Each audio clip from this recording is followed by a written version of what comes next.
from you, and I'm so glad to have a conversation to reach the nation. And it's all about you. We'll help each other to discover innovative ways to positively change the world. Let's talk about, let's talk about, yeah, let's talk about conversations with Nicole.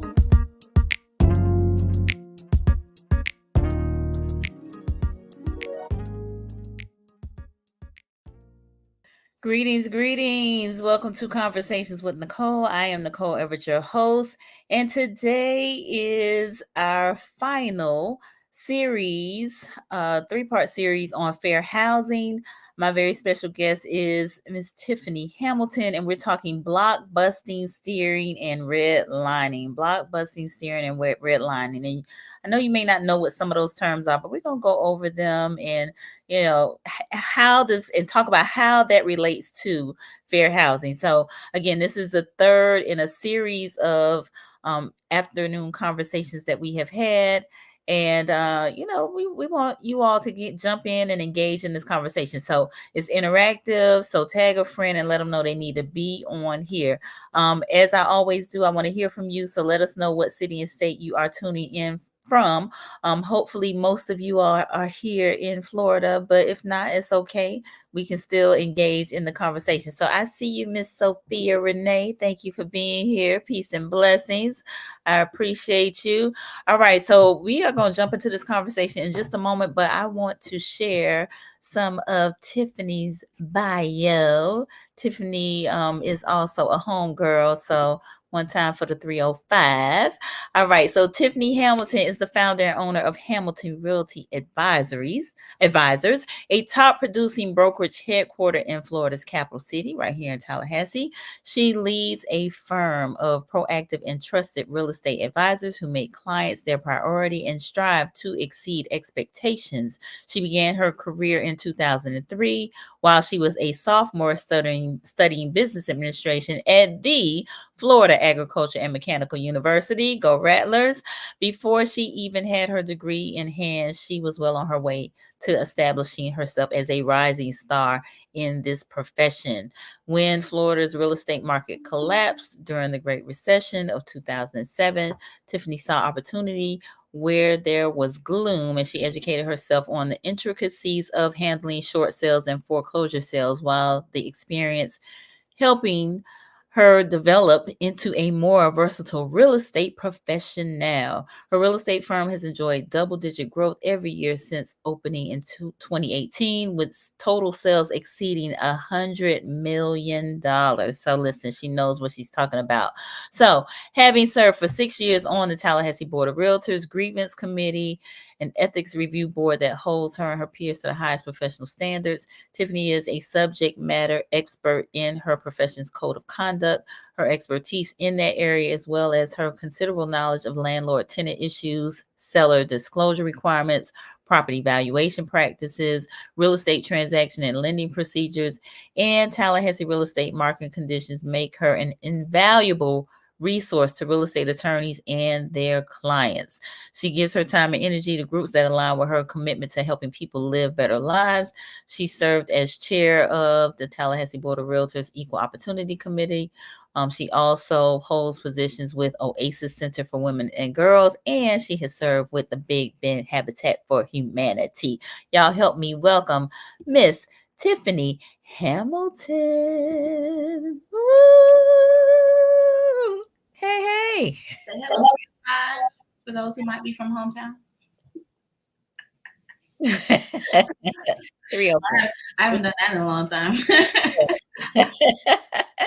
It's all good. How you doing, ma'am? Yeah, I can't complain. How about you? I'm doing well. So tell the peoples.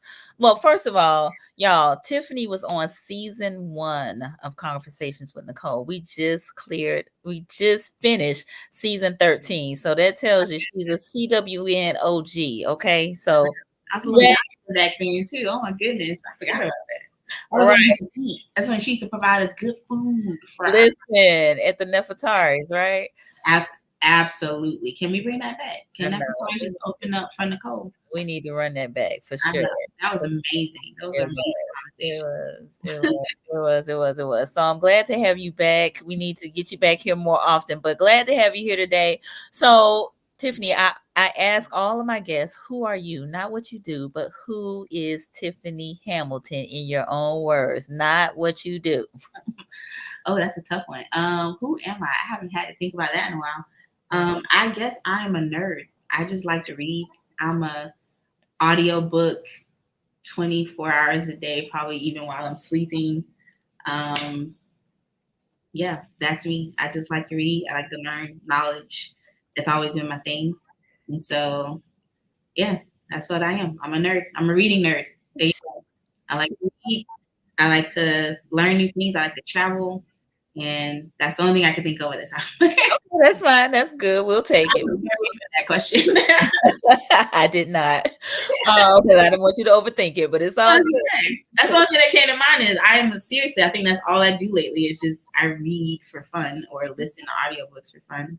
Okay. When I'm not doing real estate. So, and I travel. So that's where I am at the moment, I guess. Gotcha. All right.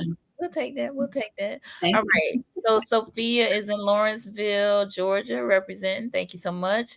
We also have Miss Kesey, who is here in Tallahassee. Thank you for being here, Kesey.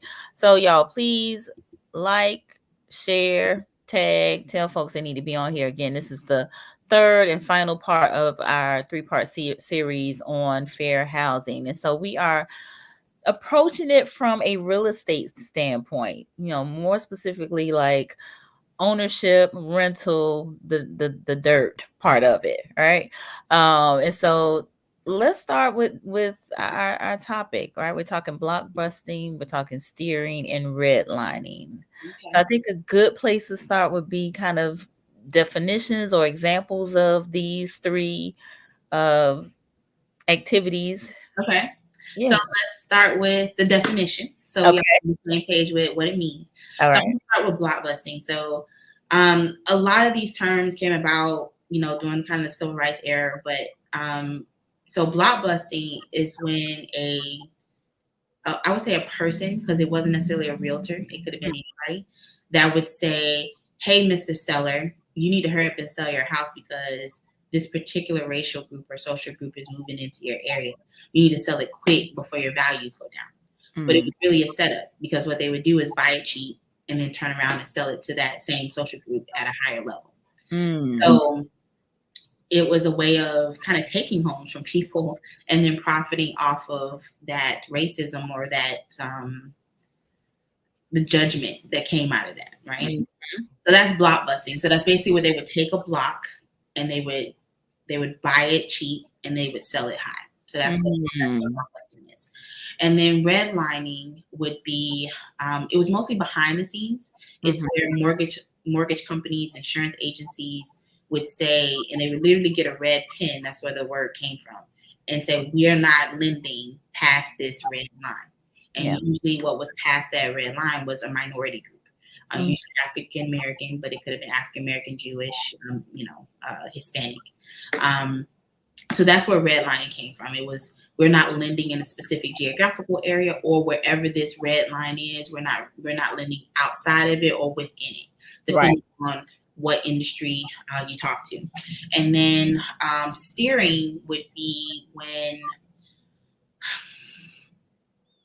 I hate to say a real estate professional, but that's the only thing that comes to mind. When a real estate professional would show a property and they would tell a consumer that they don't want to buy in this particular area. You don't want to live over here.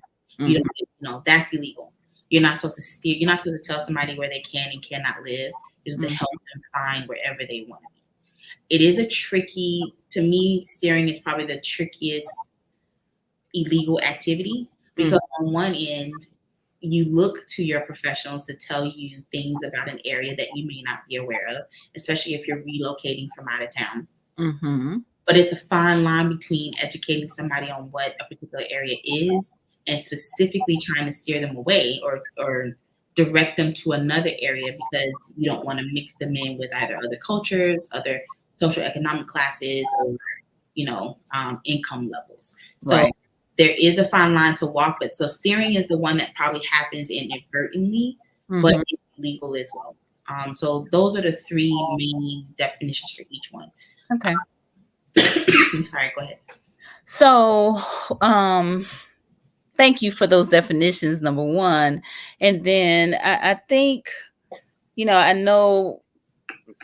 I think we should maybe get the redlining one kind of out of the way. So if you think about like this kind of a map and this circle being drawn, and we're gonna provide loans or services to the folks outside of the line or inside of the line.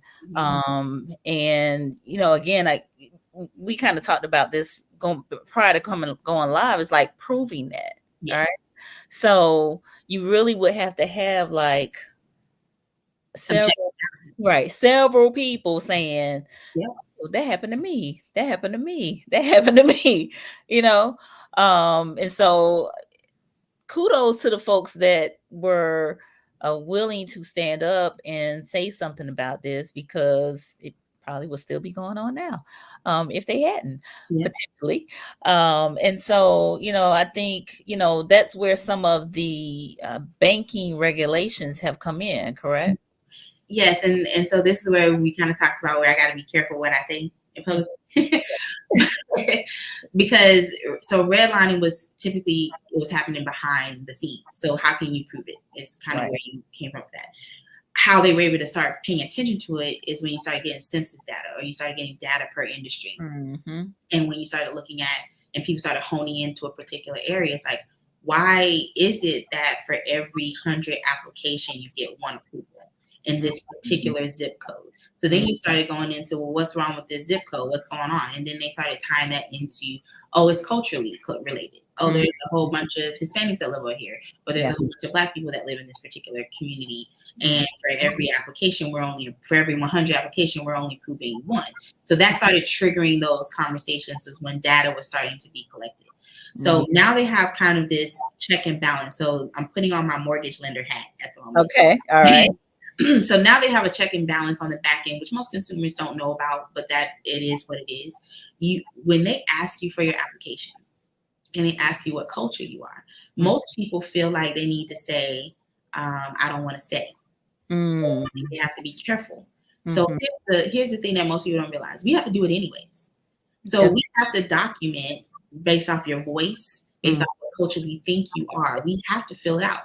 So it's better for you to fill it out because it's written documentation of who you are and who applied. Because if a bank does not lend to a certain, if their stats come in and they're not on average lending to a diverse group of people, they have points taken away from them.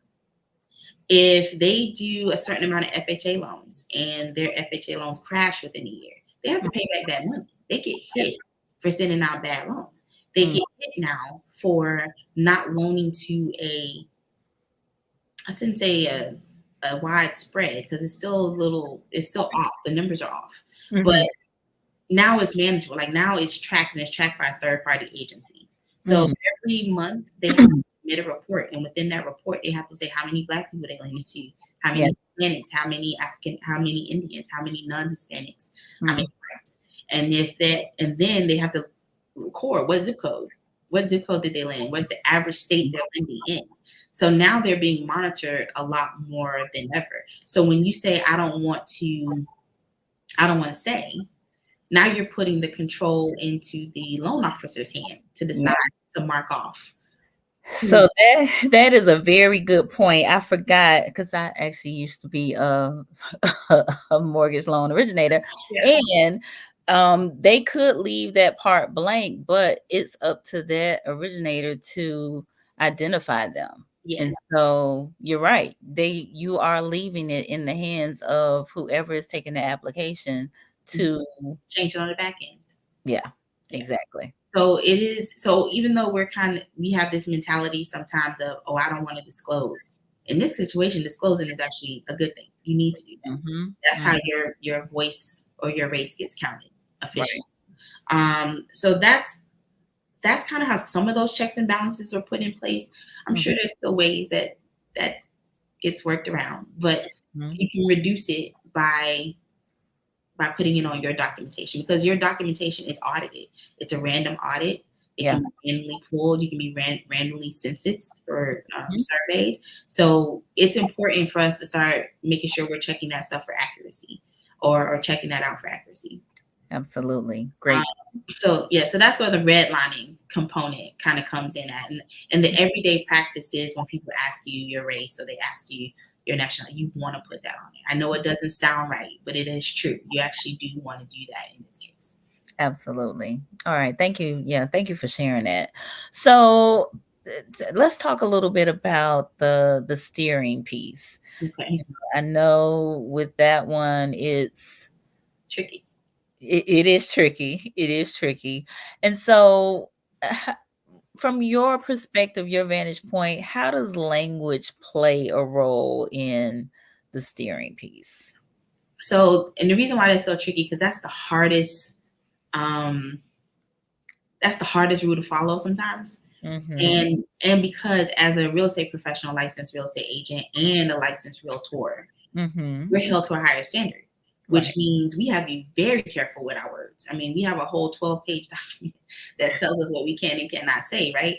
So on the steering piece, when you're meeting with somebody on a one-to-one, the first thing they want to know is your opinion, right? But as a licensee, I have to be like, okay, how can I tell you what I really want to say without it being illegal? Right. And how do I make sure I'm not putting my own personal values and opinions on you? Because that's not my job.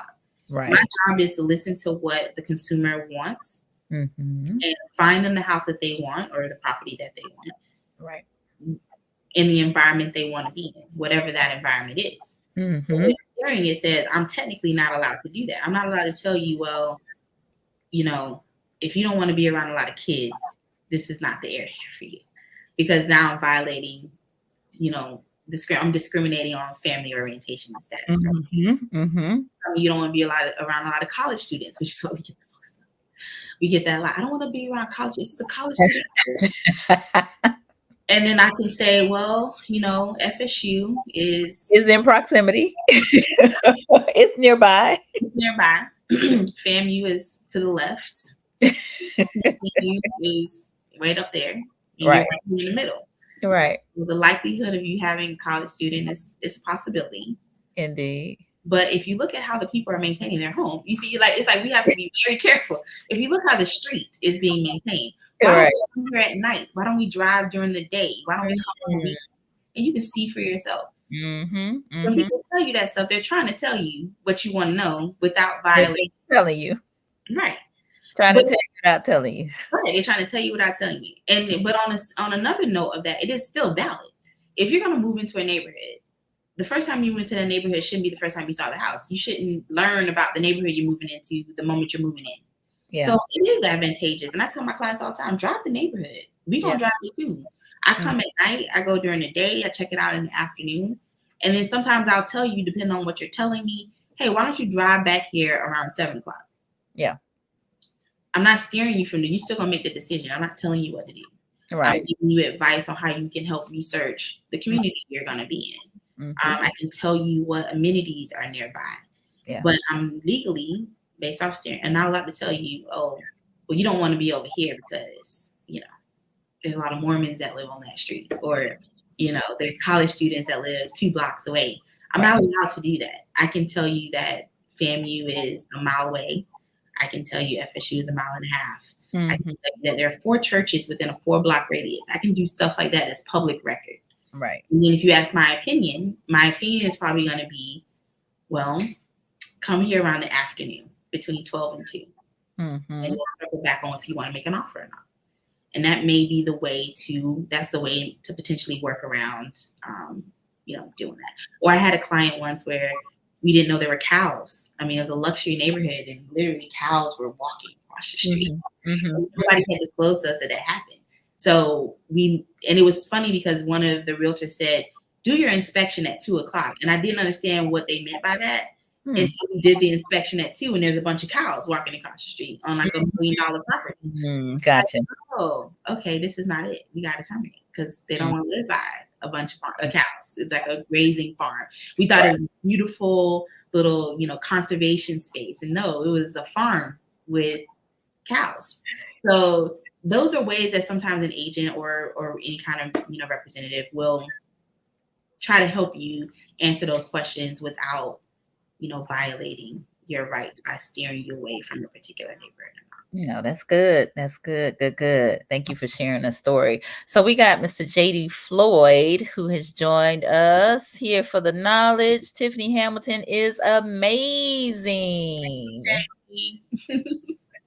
All right. So again, this is an interactive live. So your comments, your questions are welcome. We're talking blockbusting, steering, and redlining with Tiffany Hamilton.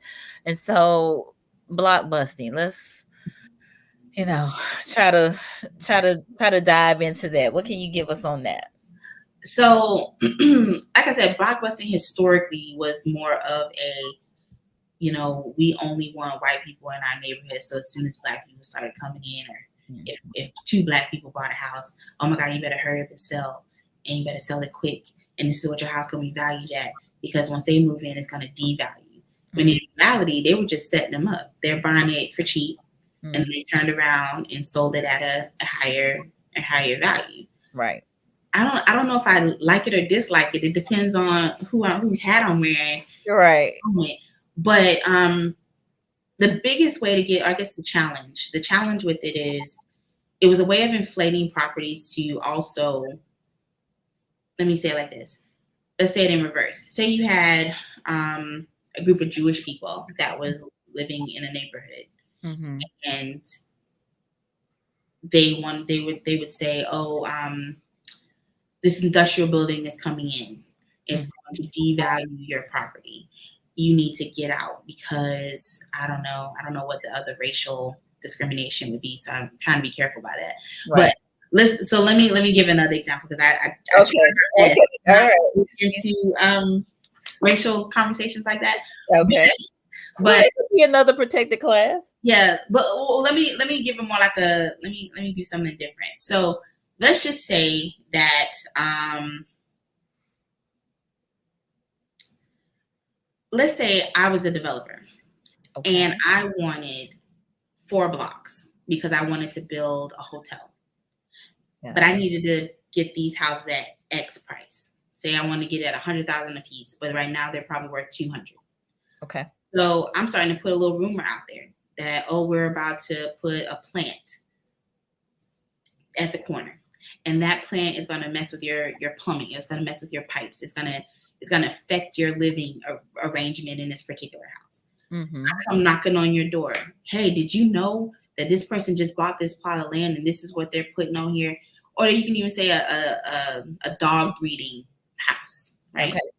And this is going to affect your house. Right now, your house is worth $110,000. And if you sell it right now with cash for $100,000, I'll buy you out so you can move somewhere else. Because as soon as those dogs come in, your house is going to be worth $80,000 or $50,000. People start getting scared because they're like, oh my God, I don't want to lose the value in my house, and I better take it now because I can go live over in this neighborhood that I can buy that's also nice. That's an upcoming neighborhood, right? And I'm moving these people out of the way. But then once they would buy the property, they would either do one of 2 things. They're either reselling it, or they're developing it for a higher value. Or you'd have people build high rises, and now they have luxury high rises when there used to be more affordable housing, right? So it's the scare tactic, but it's concentrated. So it's not a one-off situation. It's when it's happening in a concentrated area or a concentrated neighborhood because they want to buy cheap so they can sell high. Yeah. Okay. That's the best way I can. No, that's a good. I mean, you have done that well. You explained that one well. Okay. So what happens now, and I guess people start talking about gentrification, it's kind of similar. It's like the blockbusting starts. They go in, they buy low. They fix up houses or properties that were either run down or not necessarily run down, but they were valued for more than what they sold for. They can fix it up and improve it, or they can sell it as is. What I think is very similar to it, and I know a lot of people are not going to like me saying this, but it's also kind of wholesale. It's like a wholesaling situation in a way. It is. Wholesale is a little bit different because they're not forcing you to sell your property less. They're not tricking you into selling your property at a wholesale. But Mhm. wholesale is probably the more legal way of blockbusting. It's where, you'll have people come into a neighborhood and they offer cash. I'll buy your house quick. Yeah. And it may not necessarily be the value.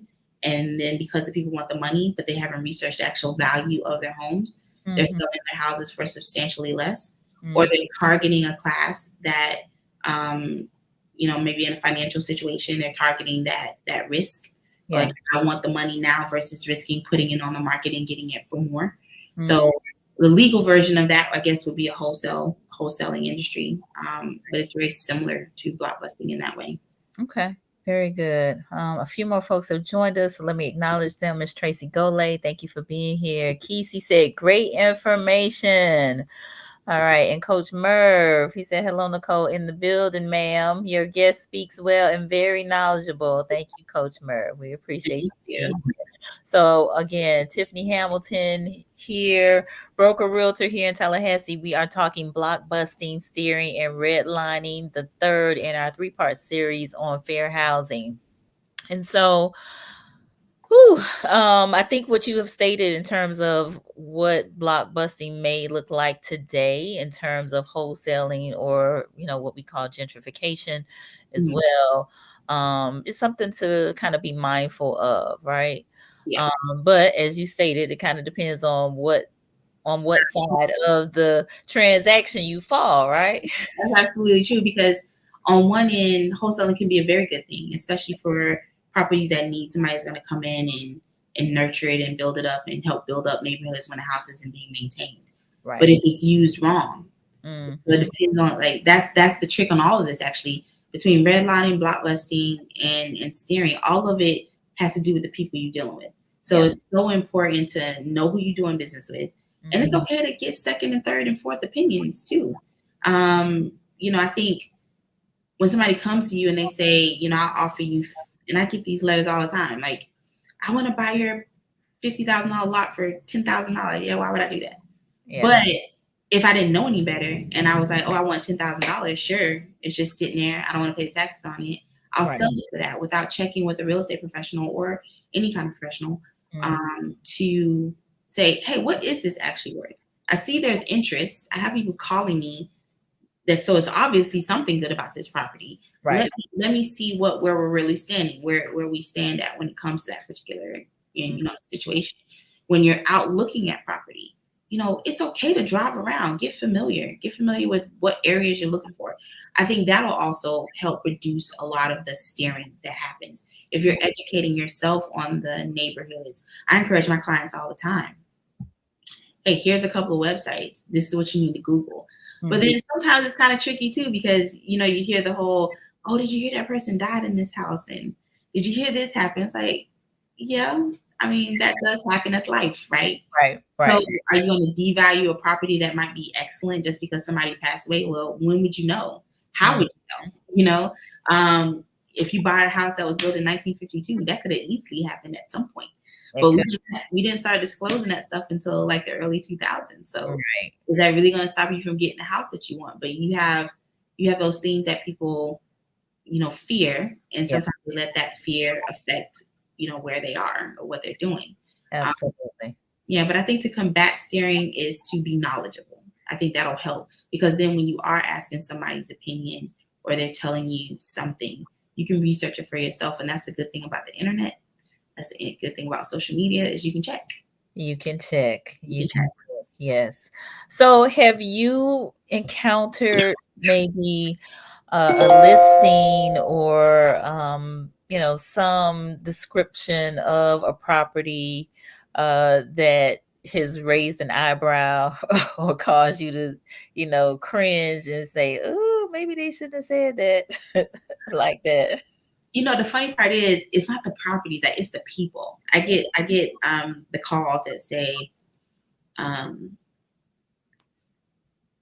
only want to be in a neighborhood that has people that are like over the ages of 50. I Uh-huh. don't want to be, or I don't want to be around a lot of white people. I'm like, oh my God.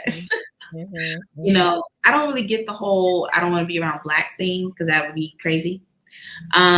But I do get that a lot. I get the whole, are there Black people in this neighborhood? Are there a lot of people with kids? Okay.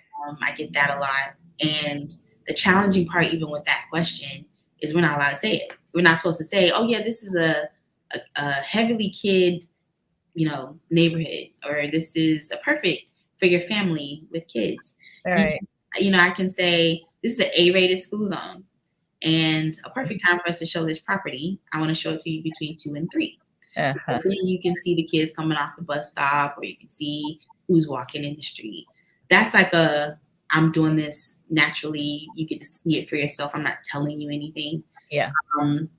But the cringy ones is when I get people that call over the phone, and it's always kind of interesting because we also get what's called mystery shoppers. We get it a lot.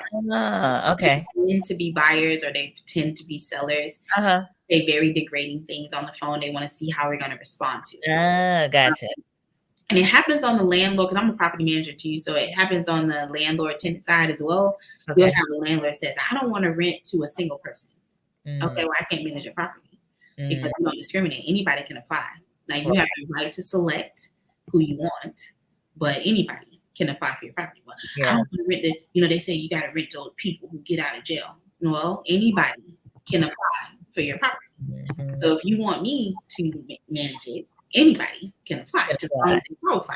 So they got the income, they got the credit limit that we set, whatever that is, if that's even something that we set. They have the right to apply. So I don't discriminate.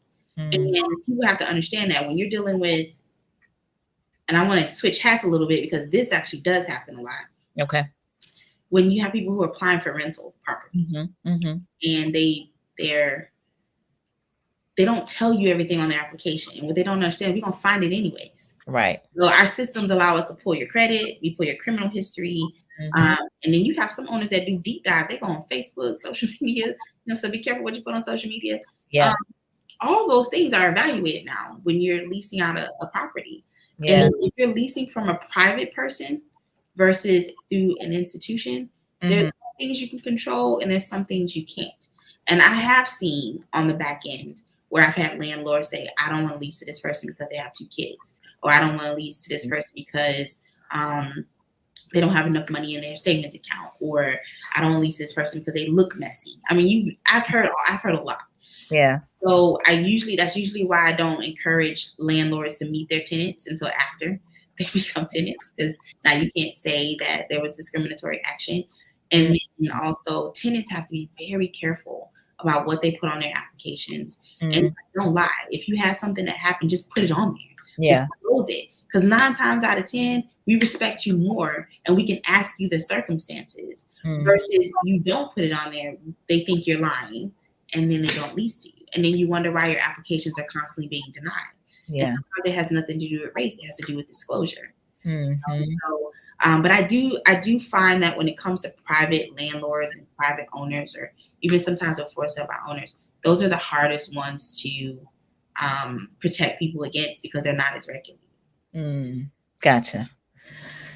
Ooh, that's wow. That's tough. I mean, it's tough from the standpoint of there now even more things that are being scrutinized in terms of trying to make those decisions. Yes. Right? So, and a lot of owners, though, they still are held to the same laws. They just don't know it because they don't ask. Yeah. So I've actually had owners say, well, I want you to lease my property out, but I don't want X, X, X, and X, and X. And I'm like, well, I'm not the person to lease your property out because that's illegal. But not everybody's going to tell them that. Yeah. So it's a balancing act. I won't lie to you about that. It's definitely a balancing act. But being vigilant, doing your research, doing your homework. And like I said, if you are leasing out a property, it's okay to disclose. As a matter of fact, I would encourage it. If you have something in your background and you think it's going to show up, because it goes back 7 years automatically, typically. So, just put it on there, and that'll eliminate a lot. Okay. All right. Very good. And why do you do this again? Sometimes I ask myself that all the time. No, I actually do. I love what I do. It's a challenge, which I like. I like that every day is different. There's always something changing, so I'm definitely never bored. Mhm. And I do meet a very colorful group of people on a regular basis. I'm sure you do. But it does require me to read a lot, and I already told you I like to read. I'm a reader. Right. So Right. I stay on top of the laws, and they're over regulating us right now, but it'll balance itself out over time, I think.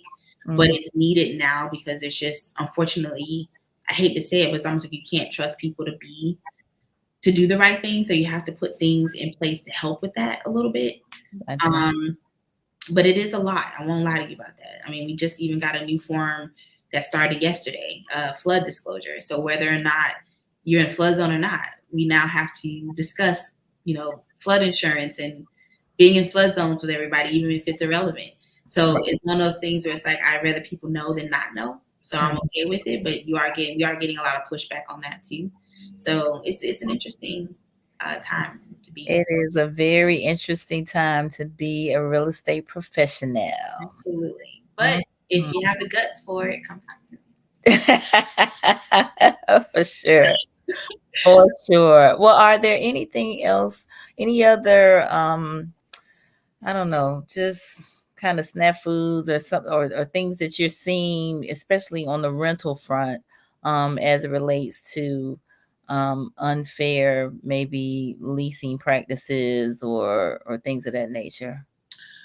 So I can't honestly say that on the landlord tenant side, there's a lot of challenges right now, because you have rules that are being in place that makes it a little bit harder for the landlord to weed out tenants that they may or may not want. But then you also have these rules where it's like any tenant's supposed to be able to apply. But the balance is, and it's the truth, the truth is the truth, not all tenants are good. And as an owner, I should be able to say who I want in my property, right? But then because you have so many discriminatory practices, you're tying the hands of the landlord in that way too. So it's like, just as long as the person has the income or they have the debt to asset ratio, you're supposed to be able to say yes to anybody. And unfortunately, that's not always a good thing. It really isn't. But on the tenant side, you have, if they have too many kids, if they have a dog, if they have to skirt around the rules and call it a service pet or an emotional support dog, the challenge with that. It's a lot of conversations that still need to happen to find a good happy medium. But if I was a tenant and I was educating a tenant, I would say, your payment history matters. Your background, not as much, as long as you upfront about it. I don't get a lot of pushback on, if somebody had a DUI or if they was ever in jail before, or if they even had a bad mortgage some years before. Gotcha. The disclosure of it, that's the problem. A lot of people try to hide it. When they do that, they automatically turn people off, and then they think that the reason why they were declined was for one thing, when it really was the lack of disclosure. Yeah. On the landlord side, I do see landlords being a lot more restrictive because they're concerned about them not being able to afford the place if the tenants don't pay, because there's a lot of slim margins still happening on the landlord side. Yeah. So it's been an interesting balancing act to see that happen. So if I can give advice for people who own property or they want to be landlords, one, make sure you have the cushion. If you can't afford 2 to 3 months of payments on your own, you shouldn't be buying that property. Say that again. If you cannot afford to pay the mortgage for 2 to 3 months on your own without rental income, then you should not be buying a property. You need to wait till you have the savings. Because inevitably that might happen. And the last thing you want to do is be in a financial bind. If your tenants don't pay on time, and that's not messing up your credit because you can't afford to make that payment before the tenant pays you. Then you need to go ahead and sell that property and look for something that's either in your range or bump up the rent or set more money aside for savings. But I educate my clients all the time. You need to have at least 6 months worth of savings of that property. Like, you can make these payments on your own for a minimum of 6 months before you invest in it. That's smart investing. Anybody can buy a property. I mean, I would never tell somebody they can't do that. But is it the smart thing to do for you right now? Is it the smart way to go about it? Is this in your best financial interest to buy it at this time and at that price? That's a big factor. So Mm-hmm. And on the tenant side, same thing. I know everybody wants nice, move-in ready. I got the brand new appliances, but sometimes we got to look. I'm from Carroll City. Let me talk about this real All right. So when she say Carroll City, for y'all who don't know, that's in Miami. Okay.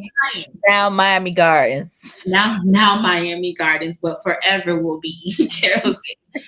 And my mom grew up in, what is it, 6th Ave, the Poke and Beans. My grandma was on Section 8 housing at some point. You know what I mean? So you got to start somewhere. Yeah. How you treat your house, how clean you keep it is what's important. But if it's not pretty and flashy when you first start, but it's affordable and it allows you to get yourself in a better financial position to do better, that's what's important. And if we keep focusing on that, then I think you'll see the growth. No, that's a very good point. So that is a very good point. How you treat your place, wherever you are, Yes. right? Whatever station you find yourself in life, right? A long life's journey is very telling. So that's way more important than keeping up with the Joneses. mm-hmm. That's just my personal opinion. And I have never had a client that's gone into foreclosure. I have never had a client that came to me and said, I can't afford my house anymore. And if they're in a situation where their financial means have changed, they know to call me early. They know not to wait. We have to talk over payment plan options. What do we need to do to set you up for success? Or is it time to sell, downsize, and then regroup later? Yeah. Have those conversations. So start having those conversations. Don't be afraid to ask questions. Don't be afraid to tell people you need help. Right. I mean, that's what we're all here for. But I do see that a lot. I see a lot of tenants get into foreclosure when it could have been avoided by just talking to their landlord. Because once you're in a house, a landlord don't want you out. Right. Even if they can, look, you want to break up your payments 2 months, you want to push your payment back to the 9th instead of the 5th, talk to me about it. As long as it's consistent and it's coming on time and it comes within that month, usually the landlord will work it out for you. But when you avoid them, when you're not telling them what's going on, they can't help you. Yeah. And I tell my tenants that the minute when they sign a leasing agreement, it's all great gravy. I tell them, look, if something ever changes, this is what you need to do. And I've only had one tenant do that. She came to me early. She said, Tiffany, can I please move my payment to the 9th because I'm not getting paid on time at my job? I said, as a matter of fact, let me talk to the owner. We switch it to the 15th. Give you even more time. Right. You need me to break it up? Do you want to pay half at the first and half towards the end of the month? We did that for her for a couple of months. And then she's like, I'd rather just pay it at once. And I want to go back to the 9th. So she started paying it on the 9th, on time. It's been 2 years. We haven't had no problems with her. Yeah. That's People will work stuff out with you if you talk to them. That's what you want. You want to be able to communicate, to be able to work things out. So again, thank you for sharing that. Oh, you're welcome. I know it went off on a tangent, but it's okay. It's cool. It's all housing related. Coach Merv chimed in. I love to read. Got to respect that great lesson for our children to value being a lifelong learner. Thank you for throwing in that reading piece. Respect. So Coach Merv, he is the owner, founder, operator of Boys to Kings, which is a mentoring group over in Madison, Florida. So yes, I like that. Yes. Are y'all okay? Didn't they get hit in Madison recently? Coach Murphy haven't mentioned anything about it, but they probably did. He probably knows some folks who did. But I'm praying all is well. I know Perry got hit pretty bad, but I'm not sure about Madison. And then we have Miss Brittany on, who is here in Tallahassee. Thank you for joining us, Brittany. So again, for those of you who may have just joined us, we are talking blockbusting, steering, and redlining, the third in our 3-part series related to fair housing.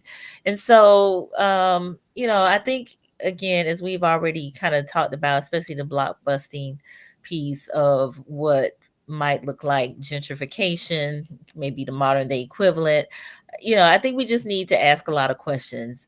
If we sense that type of thing is going on in our area, to see if indeed it is, and what are you going to potentially do to prevent that, right? Yeah. I know another topic which is kind of sort of related, but heirs property is another kind of popular topic around that, right? and not that you're an heirs property expert, but I know that there have been some shenanigans that have taken place, Yes. especially amongst African Americans who Yeah. maybe weren't aware of maybe where their property lines were. There were maybe several relatives that had a say or had ownership rights to the property, and so that's another thing that's out there as well that we definitely need to be kind of mindful of. um, And to answer your question on that though, I'm not an expert on it, but I do deal with air property and probates a lot. So the main advice I can give, please have a will.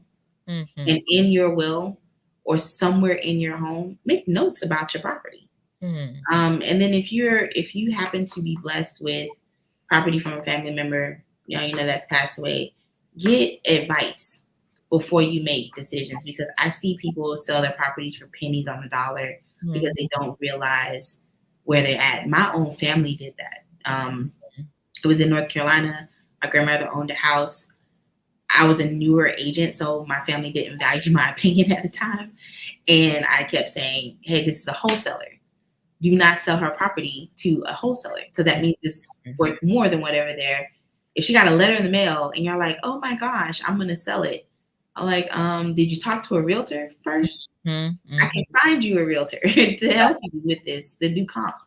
right. And unfortunately, they sold it to a wholesaler, and that they sold it for like 85, and it was sold for like 250 back then. Oh wow. It was almost 20 years ago, but um, and that was in my own family who had a realtor, and I was just like, you guys are insane, But it happens all the time. They get this property, they only know it from what they remember. What Mhm, they remember about it is this is the childhood home, but they didn't realize all the development that was happening around it because they hadn't been in that city in years. right. And they trusted somebody who sent them something in the mail that said, this is what your home is worth. Yeah. My first thing was, well, did you find out what the home was worth? Right. Did you get appraised? Did you get an appraisal? Yeah.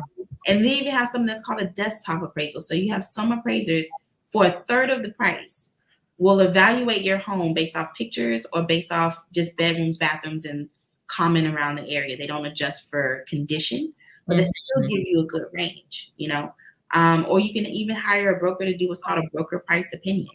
Mhm. Also a lot less than appraiser. It's not certified, but it Yeah. at least gives you a range. So Okay. I if I can tell, it's to do your research. Do your research and get advice before making a decision. Indeed.